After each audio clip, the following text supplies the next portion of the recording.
दोस्तों, आप सोच रहे होंगे अगर सच में कोई संभालने वाला है तो डर क्यों इतना गहरा बैठा है। अगर ईश्वर है तो रातों की नींद क्यों टूटी हुई है। अगर जीवन का कोई अर्थ है तो मन हर सुबह बोझिल क्यों उठता है। शायद इसलिए नहीं कि ईश्वर मौन है, बल्कि इसलिए कि आप भीतर से बहुत शोर में जी रहे हैं और इस शोर में आपको अपनी ही सांस की आवाज सुनाई नहीं देती। ईश्वर की पुकार कहां से सुनेगी। आज मैं आपसे कोई कहानी नहीं कहने आया हूं, मैं आपसे कोई मीठा आश्वासन भी नहीं दूंगा। आज बात कठोर होगी, क्योंकि सत्य हमेशा कठोर होता है और जो बात आपको भीतर से झकझोर ना दे वह भक्ति नहीं, सिर्फ आदत बन जाती है। कल के बारे में इतना सोचते हैं मानो कल आपका नौकर हो, और आज कोई बोझ आप भविष्य को अपने कंधों पर ऐसे लादे घूमते हैं जैसे सृष्टि का पूरा भार सिर्फ आपको ही उठाना है। जरा ठहरिए, एक ईमानदार सवाल पूछिए अपने आप से। क्या आपने सच में आज तक कुछ भी अकेले संभाला है? आपकी धड़कन आपने चलाई? आपकी सांसें आपने तय की? आपकी आंखें कब खुलें और कब बंद हो, क्या आपने तय किया? फिर भी आप कहते हैं, कल मैं कैसे संभालूंगा। यह अहंकार नहीं तो और क्या है कि जो शक्ति आपको एक पल में जीवित रखे हुए है, उस पर कल के लिए आपको भरोसा नहीं। ईश्वर को आप मंदिरों में ढूंढते हैं, तस्वीरों में सजाते हैं, नामों में बांटते हैं, लेकिन भरोसे में नहीं रखते। भरोसा सबसे कठिन तपस्या है।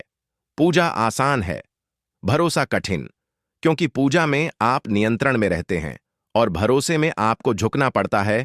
और अहंकार झुकना नहीं जानता, वह सिर्फ गणना जानता है। कितना मिलेगा, कब मिलेगा, कैसे मिलेगा। ईश्वर कोई गणित नहीं है जिसे हल कर लिया जाए। ईश्वर तो वह अनुभव है जो तब उतरता है जब आप नियंत्रण छोड़ते हैं। आप कहते हैं, अगर कल सब बिगड़ गया, तो अगर पैसा नहीं रहा, तो अगर रिश्ते टूट गए, तो अगर शरीर साथ छोड़ गया, तो सुनिए, जो आज तक सब कुछ दे रहा है, क्या वह कल आपसे छीनने के लिए बैठा है? क्या जीवन कोई शत्रु है जो मौका ढूंढ रहा है आपको गिराने का? या फिर जीवन एक परीक्षा है जो देख रहा है कि आप कब भरोसा करना सीखते हैं? याद रखिए, डर ईश्वर का विरोध नहीं है, डर ईश्वर की अनुपस्थिति का भ्रम है। आज इंसान की सबसे बड़ी बीमारी गरीबी नहीं है, असफलता नहीं है, सबसे बड़ी बीमारी है भविष्य में जीना। आप अभी यहां हैं, लेकिन आपका मन कल में भटक रहा है। आप शरीर से जीवित हैं, लेकिन चेतना से अनुपस्थित। और फिर आप कहते हैं, शांति नहीं मिलती। शांति भविष्य में नहीं मिलती, शांति अभी में मिलती है, और अभी में वही रहता है जो ईश्वर को सौंप देता है। थोड़ा कठोर लगेगा, लेकिन सच कहूं, आप ईश्वर पर भरोसा नहीं करते, आप ईश्वर को इस्तेमाल करना चाहते हैं। जब सब ठीक हो तो आप कहते हैं, मैंने मेहनत की, और जब सब बिगड़ जाए तो कहते हैं, ईश्वर ने साथ नहीं दिया। यह कैसी भक्ति है? यह तो सुविधा का सौदा है। सच्ची भक्ति में आप कहते हैं, जो है वही प्रसाद है, जो मिलेगा वह भी प्रसाद होगा, और जो छिन जाएगा वह भी किसी गहरी योजना का हिस्सा होगा, जिसे मेरी सीमित बुद्धि समझ नहीं सकती। आपको लगता है कि चिंता करने से आप जिम्मेदार बनते हैं? नहीं, चिंता करने से आप कमजोर बनते हैं। जिम्मेदारी और चिंता में फर्क समझिए। जिम्मेदारी कहती है, आज जो मेरे हाथ में है मैं उसे पूरी ईमानदारी से करूंगा। चिंता कहती है, जो मेरे हाथ में नहीं है मैं उसी में जलता रहूंगा। ईश्वर ने आपको कर्म का अधिकार दिया है, परिणाम का नहीं। फिर भी आप परिणाम को पकड़कर बैठे हैं और कर्म से भाग रहे हैं। यही उलझन है। अब यहां इस बिंदु पर मैं आपसे एक छोटा सा निवेदन करूंगा। अगर यह शब्द आपके भीतर कहीं हलचल पैदा कर रहे हैं तो अभी सिर्फ इतना कीजिए, वीडियो को लाइक कीजिए और कमेंट में लिखिए, मैं आज पर भरोसा करना सीख रहा हूं। बस इतना, कोई लंबा वादा नहीं, कोई भारी घोषणा नहीं, एक छोटा सा स्वीकार। और अब आगे बढ़ते हैं, क्योंकि अभी आपने सिर्फ दरवाजा खटखटाया है। भीतर जो सच बैठा है वह और भी गहरा है और शायद और भी असहज। लेकिन याद रखिए, जो आज तक संभाला है वही कल भी संभालेगा। आप बस बीच में खड़े होकर बाधा मत बनिए। यह मार्ग कठिन है, लेकिन यही भक्ति के मार्ग है, जहां तर्क झुकता है और भरोसा जन्म लेता है। आपने अक्सर सुना होगा, सब ईश्वर पर छोड़ दो, लेकिन सच यह है कि आपने कभी सच में छोड़ा ही नहीं। आपने बस शब्द बदले हैं। पकड़ अब भी वैसी ही है। आप कहते हैं, मैंने सब भगवान पर छोड़ दिया, लेकिन भीतर मन लगातार हिसाब लगा रहा होता है। कब मिलेगा, कितना मिलेगा, मेरे मुताबिक मिलेगा या नहीं। छोड़ना शब्दों से नहीं होता। छोड़ना भीतर की पकड़ ढीली होने से होता है, और यह ढीलापन कायरता नहीं है, यह परम साहस है। क्योंकि दुनिया में सबसे ज्यादा साहस उस व्यक्ति में होता है जो अनिश्चितता के बीच भी शांत खड़ा रह सके। आप जरा ईमानदारी से देखिए, आपकी चिंता ने आज तक क्या बदला है? एक भी समस्या आपने चिंता करके हल की है? उल्टा चिंता ने आपकी ऊर्जा चूस ली, आपकी दृष्टि धुंधली कर दी और आपके निर्णयों को कमजोर बना दिया। फिर भी आप चिंता को छोड़ने से डरते हैं, क्योंकि चिंता आपको झूठा एहसास देती है कि आप कुछ कर रहे हैं, जबकि सच यह है, चिंता सबसे बड़ी निष्क्रियता है। वह कर्म नहीं, कर्म का भ्रम है। ईश्वर आपको कभी भी भविष्य की गारंटी नहीं देता, वह आपको वर्तमान की ताकत देता है, और जो व्यक्ति वर्तमान में पूरी तरह उपस्थित है, उसके लिए भविष्य अपने आप आकार लेने लगता है। लेकिन आप वर्तमान से भागते हैं, क्योंकि वर्तमान में खड़ा होना मतलब अपने डर से आंख मिलाना। भविष्य में भागना आसान है, वहां सब कल्पना है। वर्तमान में सब सच है। आप यह मानकर चल रहे हैं कि अगर सब कुछ आपकी योजना के मुताबिक नहीं हुआ तो सब व्यर्थ हो जाएगा। यह धारणा ही सबसे बड़ा अज्ञान है। जीवन आपकी योजना से बड़ा है। ईश्वर आपकी अपेक्षाओं का कर्मचारी नहीं है। जब आप यह मान लेते हैं कि जो होगा वह मेरे भले के लिए होगा, भले ही अभी मेरी समझ से बाहर हो, उसी क्षण भीतर एक मौन उतरने लगता है। वह मौन ही भक्ति की शुरुआत है। ध्यान दीजिए, जब आप कहते हैं मैं टूट गया हूं, तब भी आप जीवित हैं। जब आप कहते हैं अब कुछ नहीं बचा, तब भी सांस चल रही है।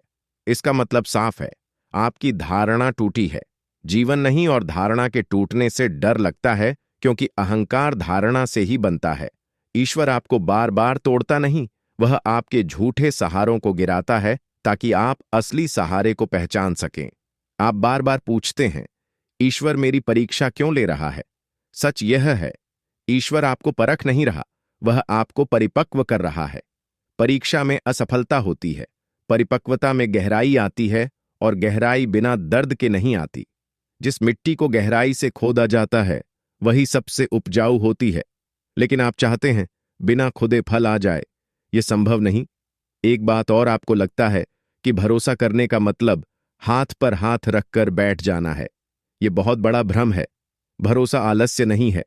भरोसा तो कर्म को और तीखा बना देता है, क्योंकि तब कर्म डर से नहीं, समर्पण से होता है। आप पूरी ताकत से काम करते हैं, लेकिन परिणाम से चिपकते नहीं। यही संतुलन है, यही भक्ति का व्यावहारिक रूप है। आज दुनिया में लोग इसीलिए टूटे हुए हैं, क्योंकि वे नियंत्रण चाहते हैं, सहयोग नहीं।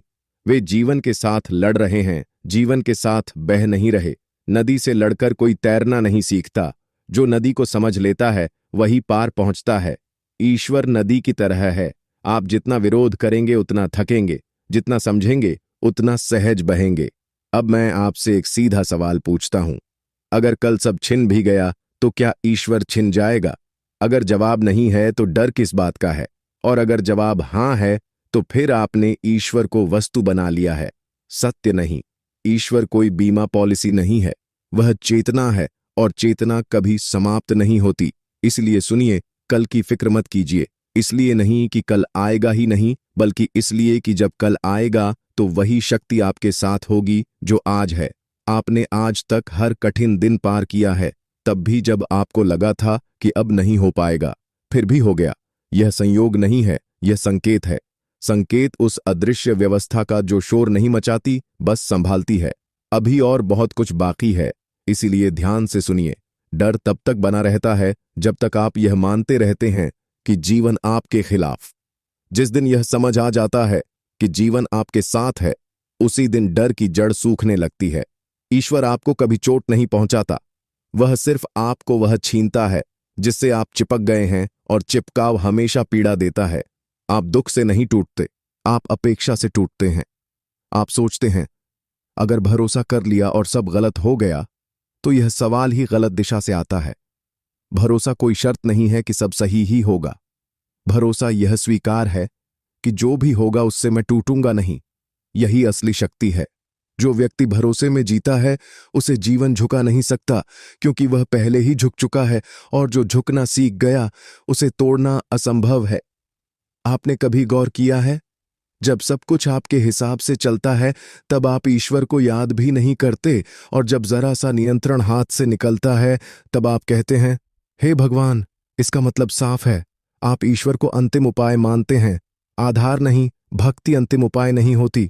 भक्ति जीवन की नींव होती है। नींव दिखती नहीं, लेकिन वही सब संभालती है। आज इंसान का मन इतना भारी इसलिए है क्योंकि वह हर बोझ खुद खुद उठाना चाहता है।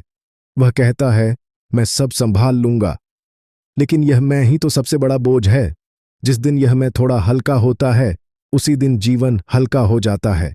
ईश्वर कोई बाहर बैठा हुआ सहारा नहीं है, वह आपके भीतर की वही शांति है जो तब प्रकट होती है जब आप हार मान लेते हैं, लेकिन जीवन से नहीं, अहंकार से। समझिए इस बात को, ईश्वर से लड़कर कोई मजबूत नहीं बनता।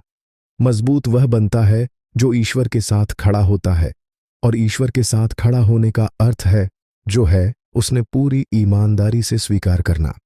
स्वीकार कमजोरी नहीं है, स्वीकार तो सबसे ऊंची चेतना है। जो स्वीकार कर लेता है वही बदल सकता है, जो विरोध करता है वह अब थकता है। आप बार बार पूछते हैं, आखिर कब सब ठीक होगा? यह सवाल भी मन की चाल है, क्योंकि ठीक की आपकी परिभाषा बहुत छोटी है। जीवन की दृष्टि से जो टूट रहा है वह भी ठीक हो रहा है, जो जा रहा है वह भी जगह बना रहा है, लेकिन आप सिर्फ वही देखना चाहते हैं जो आपकी सुविधा में हो। ईश्वर सुविधा नहीं देता, ईश्वर विस्तार देता है। अब एक बात बहुत साफ समझ लीजिए, भरोसा कोई भविष्य की व्यवस्था नहीं है, भरोसा वर्तमान की अवस्था है। जब आप इस क्षण में पूरे हैं, शांत हैं, ईमानदार हैं, तब भविष्य अपने आप सही दिशा पकड़ लेता है। लेकिन आप भविष्य को सुधारने के चक्कर में वर्तमान को जहर बना लेते हैं और फिर कहते हैं, जीवन कड़वा हो गया है। जीवन नहीं, आपकी पकड़ कड़वी हो गई है। जिस दिन आप यह कहने का साहस कर लेते हैं, जो है मैं उसके साथ हूं, उसी दिन ईश्वर आपके साथ खड़ा हो जाता है, क्योंकि ईश्वर विरोध में नहीं मिलता, वह सहयोग में मिलता है। वह वहां मिलता है जहां आप कहते हैं, अब मैं नहीं तू, और यह कहना शब्दों से नहीं होता, यह जीने से होता है। याद रखिए, जिस शक्ति ने आपको इतने उतार चढ़ावों से गुजारा, जिसने आपको तब भी बचाए रखा जब आप खुद को खो चुके थे, क्या वह शक्ति अचानक आपको छोड़ देगी? नहीं। समस्या ईश्वर की अनुपस्थिति नहीं है, समस्या आपकी अधीरता है। आप तुरंत परिणाम चाहते हैं, जबकि जीवन प्रक्रिया है और प्रक्रिया पर भरोसा करना ही भक्ति है। अब अंत में बहुत ध्यान से सुनिए, कल की फिक्र मत कीजिए, इसलिए नहीं कि कल आसान होगा, बल्कि इसलिए कि आप अकेले नहीं होंगे। वही शक्ति, वही चेतना, वही अनदेखा सहारा। धन्यवाद। कल की फिक्र और आज को से।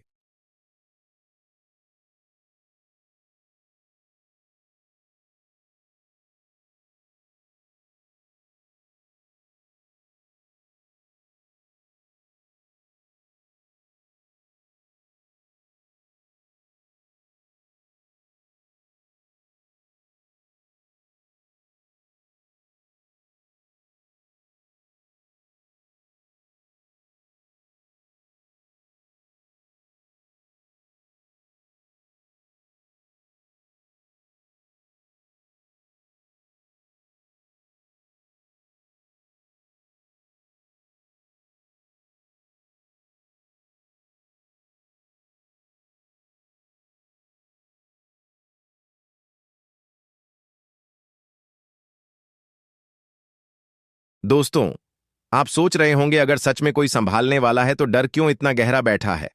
अगर ईश्वर है तो रात